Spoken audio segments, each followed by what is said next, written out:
এটা খুব সুন্দর হবে না যদি 50 বছরের শিক্ষা আপনি মাত্র 5 মিনিটে পান? তাহলে আপনি 50 বছর এগিয়ে গেলেন, তাই নয় কি? আমি আমার এই দীর্ঘ জীবনে যতটুকু শিখেছি, যতটুকু অভিজ্ঞতা অর্জন করেছি, তা মাত্র 5 মিনিটে আপনাদের সাথে শেয়ার করতে চাই। প্রতিটি পয়েন্ট যদি আপনি মনোযোগ সহকারে শোনেন এবং নিজের জীবনে বাস্তবায়ন করেন, কাজে লাগান, তাহলে আপনি 50 বছর এগিয়ে যাবেন। মাত্র 5টি শিক্ষা, খুব বেশি নয়, কমও নয়। কি সেই মহামূল্যবান 5টি শিক্ষা যেটা 50 বছর লেগেছে আমার শিখতে? নাম্বার 1, কেউ তোমাকে বাঁচাতে আসবে না। বিশ্বাস করো, যদি তুমি তোমার নিজেকে না বাঁচাও, যদি তুমি তোমার নিজেকে তৈরি না করো, যদি জীবনের যত প্রবলেম তুমি নিজে হ্যান্ডেল না করো, তাহলে কেউ তোমাকে বাঁচাতে আসবে না। অন্যদের কাছ থেকে সুযোগ আসবে, সাহায্য আসবে, অন্যরা তোমাকে অনেক বেশি উপকার করবে। এই অপেক্ষায় আদৌ থেকো না। তুমি যে অবস্থায় আছো, যত সমস্যার মধ্যেই থাকো না কেন, নিজেকে বাঁচানোর জন্য, নিজেকে উন্নত করার জন্য কাজে নেমে পড়ো। নিজের জীবনের দায়িত্ব নিজেকেই নিতে হবে। তুমি নিজেই নিজের অনুপ্রেরণা এবং পথ প্রদর্শক হয়ে যাও। ট্রাই। নাম্বার 2, তাড়াতাড়ি ব্যর্থ হও, ভালোভাবে ব্যর্থ হও। ব্যর্থতা সাংঘাতিক একটা শিক্ষা জীবনে। ব্যর্থতা দেখে যারা মুষড়ে পড়ে, যারা পিছিয়ে যায়, তারা কাপুরুষ। তুমি যদি ব্যর্থ হও তবেই তুমি সফল হতে পারবে। তবে ব্যর্থতাকে মেনে নিতে হবে, ব্যর্থতার মধ্য দিয়ে হাঁটতে হবে, ব্যর্থতার কারণ খুঁজে বের করতে হবে, শিক্ষা নিতে হবে এবং ঘুরে দাঁড়াতে হবে। ব্যর্থতাকে মেনে নেওয়া যাবে না। যদি ব্যর্থতাকে মেনে নিয়ে বসে পড়ো, শুয়ে পড়ো, তাহলে তুমি শেষ। নো, তুমি হারবার জন্য জন্মাওনি। সুতরাং ব্যর্থতাকে এমব্রেস করে বীর দর্পে সামনে এগিয়ে যাও। যতক্ষণ না জয় পাও, লেগে থাকো। মনে রেখো, যারা জীবনে অনেক বড় সফল হয়েছে, তারা অসংখ্যবার ব্যর্থ হয়েছে এবং ব্যর্থতাকে জয় করে সামনে এগিয়ে গেছে। 3 নম্বর শিক্ষা, সুখ বাইরের কিছু নয়, ভিতরের বিষয়। অনেক টাকা পয়সা, বাড়ি গাড়ি, সুন্দর নারী, সুন্দর পুরুষ, যাই বলো না কেন, কেউ তোমার সুখ এনে দিতে পারবে না যতক্ষণ না তুমি মনের ভিতরে সুখের বাগান তৈরি করতে না পারবে, যতক্ষণ না তুমি নিজে সুখী হতে না পারবে।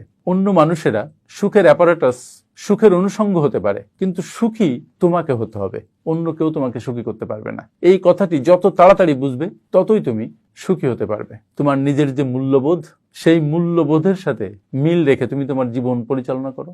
নিজেকে সুখে ভাবতে শিখো, তুমি সুখী হবেই, কেউ আটকাতে পারবে না। পয়েন্ট নাম্বার 4, সময়ের মূল্য সবচেয়ে বেশি। আমরা হয়তো জানি না যে সময়ের অপর নাম জীবন। প্রতিটি মুহূর্ত, প্রতিটি ঘন্টা চলে যাচ্ছে, তোমার জীবন থেকে সবচেয়ে মূল্যবান জিনিসটা চলে যাচ্ছে, যেটা তুমি কখনো কোনো কিছুর বিনিময়ে আর ফিরিয়ে আনতে পারবে না। সময়ের নামে জীবন। তাই এখন থেকে একটা সেকেন্ড অপব্যয় করো না। তুমি তোমার জীবন গঠনে, তোমার পরিবারের সমৃদ্ধির জন্য, তোমার সোসাইটির জন্য, তোমার দেশের জন্য প্রতিটি মুহূর্ত কাজ করে যাও।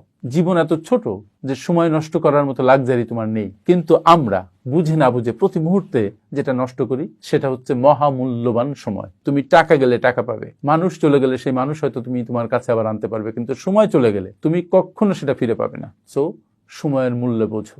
যত তাড়াতাড়ি বুঝবে, ততই তোমার জীবন সুন্দর হবে। নাম্বার 5, তোমার জন্য কিচ্ছু চেঞ্জ হবে না, তোমাকেই পরিবর্তিত হতে হবে। তুমি কি মনে করো যে পৃথিবীতে কোনো কিছু তোমার জন্য আটকে থাকবে? পৃথিবীতে একটা কণাও তোমার জন্য পরিবর্তিত হবে? নেভার, কখনো সেটা হয়নি। তোমার জন্য কেউ কারো আচরণ পরিবর্তন করবে না, তোমার জন্য কোনো বিল্ডিং এর শেপ পরিবর্তন হবে না, তোমার জন্য কোনো রাস্তার শেপ পরিবর্তন হবে না, তোমার জন্য কোনো কারো জীবনের দিক নির্দেশনা পরিবর্তিত হবে না। তুমি তোমার জন্য পরিবর্তিত হতে পারো। নিজেকে বদলাও, নিজেকে অন্যের উপযোগী করো। তোমার উপযোগী হয়তো কেউ হবে না।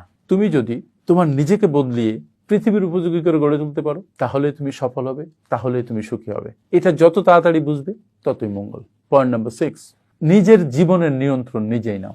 ভাগ্য আমাদেরকে ফেভার করে ঠিকই, কিন্তু তোমাকে তোমার নিজের জীবনের নিয়ন্ত্রণ নিতে হবে। তোমার কাজের নিয়ন্ত্রণ তোমাকে নিতে হবে। তুমি যদি কাজ না করে বসে থাকো, তোমার ভাগ্য তোমার জন্য কি করবে?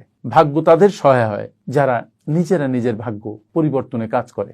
ব্যর্থতাকে গ্রহণ করতে শেখো, নিজের জীবনের ডিরেকশন নিজে ঠিক করো। ভাগ্য তোমার জন্য কি করবে সেজন্য বসে থেকো না।